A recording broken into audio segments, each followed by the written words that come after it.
चांदनाथ जी भी राजस्थान में विधायक रहे, बाद में अलवर से सांसद बने। बालकनाथ जी भी अलवर से सांसद बने, अब राजस्थान में विधायक बनने के लिए फिर से जा रहे हैं।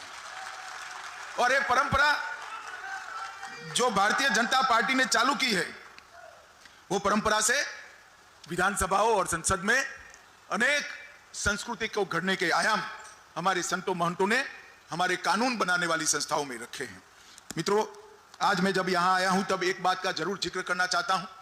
अभी अभी एशियाई खेल 2022 समाप्त हुए और हम सब के लिए आनंद का विषय है और हरियाणा के लिए और आनंद का विषय है कि एशियाई खेलों में 100 से ज्यादा पदक जीतने का सबसे पहली बार आजादी के बाद भारत को सम्मान मिला है।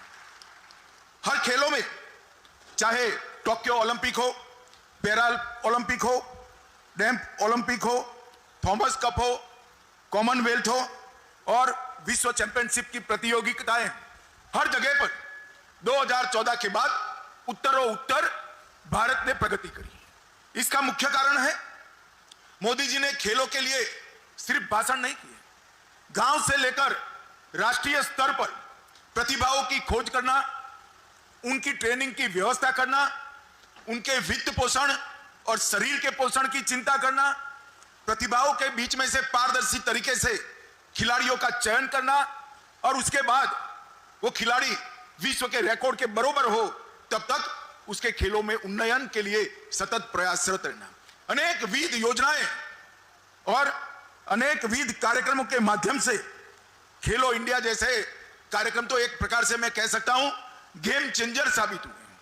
खेलों के क्षेत्र में भारत जब देश आजादी की शताब्दी मनाता होगा तब हर क्षेत्र की तरह खेलों में भी भारत विश्व में सर्वप्रथम हो, इस प्रकार के इंफ्रास्ट्रक्चर की रचना हमारे प्रधानमंत्री जी ने की है। आज इस मंच से मैं प्रधानमंत्री जी को हृदय से बहुत बहुत बधाई देना चाहता हूं। मित्रों, अभी अभी G20 हुआ, आप सभी ने देखा होगा।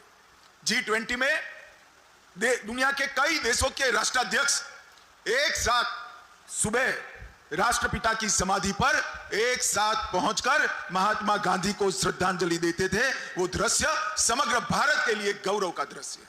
और मोदी जी ने जो दिल्ली घोषणा पत्र रखा, वो दिल्ली घोषणा पत्र को इतनी विषम अंतरराष्ट्रीय राजनीतिक परिस्थिति में, जब युद्ध चल रहा है यूक्रेन और रसिया के बीच में, पूरी दुनिया बटी हुई है, सर्वानुमत से पारित कर राष्ट्र को बहुत बड़ा यश दिलाया है।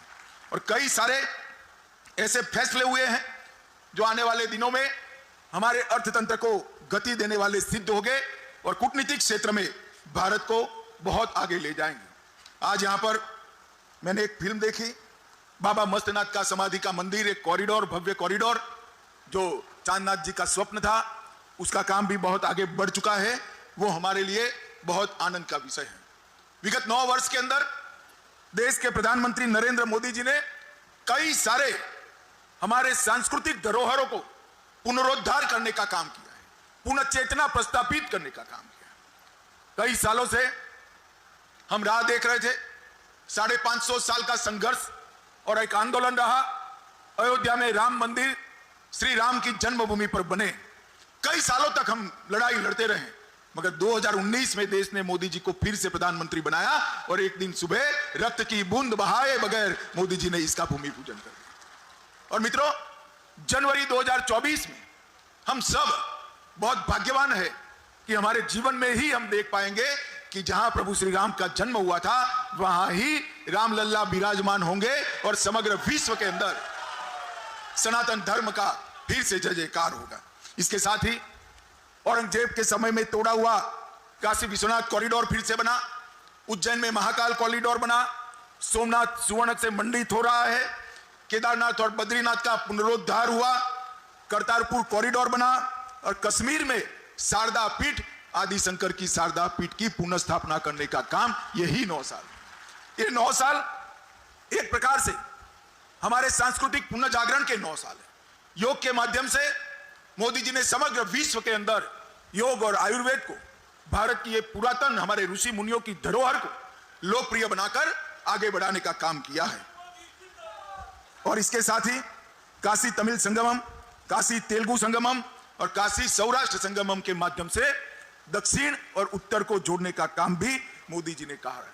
और पार्लियामेंट का जब नया बिल्डिंग बना तब पूरे विधि विधान के साथ चोल साम्राज्य के प्रतीक धर्मदंड सेंगोल को हमारी पार्लियामेंट के अंदर प्रस्तापित करने का काम नरेंद्र मोदी जी ने किया। और इससे समग्र देश के सांस्कृतिक और आध्यात्मिक आंदोलन को एक बहुत बड़ी गति और चेतना मिली। आज यहां पर महंत चांदनाथ जी की मूर्ति का अनावरण हुआ है, भंडारा भी हुआ है। महंत चांदनाथ जी के मेरा संपर्क उनके जीवन के अंत काल में ही आया, परंतु कई बार उन्होंने मुझे कई प्रकार की आध्यात्मिक अनुभूतियां कराई है। मैं महंत चांदनाथ जी को आज बड़े मन के साथ भावपूर्वक श्रद्धांजलि देता हूं और आशा करता हूं कि बाबा मस्तनाथ की तपोस्थली ये भूमि से अभी भी सैकड़ों सालों तक सेवा की और धर्म की सर्वाणी यहां से बहती रहे और लोगों के जीवन का कल्याण हो। यही ईश्वर प्रार्थना के साथ मेरी बात समाप्त करता हूं। वंदे मातरम। भारत माता की जय।